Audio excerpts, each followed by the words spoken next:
lumabas daw kanina, tapos naka-nurse uniform, tapos nagwala. Kaya yun, binigyan ng diazepam. Bakit hindi niyo ako sinabihan? Pabihira naman, Tami eh. Pasensya na, sis. Hindi ka naman daw kasi mga gilap kanina. Tsaka tinurn over lang naman sa akin to eh. Sige na, ako nang bahala. Sige, salamat ah. Okay lang. Thank you. Anong ginagawa mo dito? Dinadalaw ka. Sira ulo ka, makita ka ni David, patay na naman ako dun.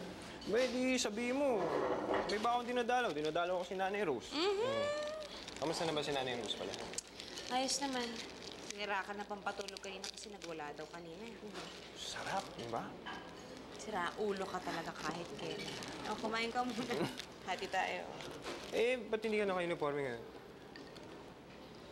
Mahabang kwento. Nag-leave na lang ako. Alam mo, naka-leave ka na at lahat, nandito ka pa rin. Alcohol.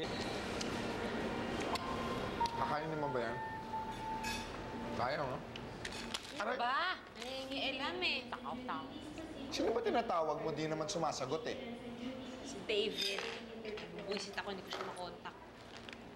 Nako, girl! Alam mo yung mga lalaki talagang yan? Simula, pag nililigawan ka pa lang, ay nako, ang dali-dali nga gilapin. Pero pag kayo na, tapos may ginagawa pang milagro, ay nako, mamatay na yung kuko mo sa kadadayat ka text, hindi mo pa rin makontak.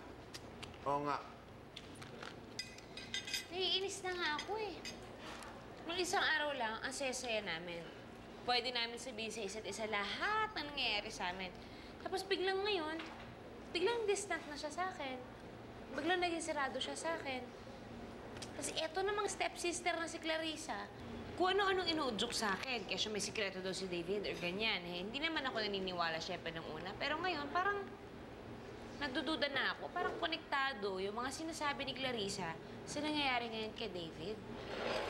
Ano nga ba sinasabi?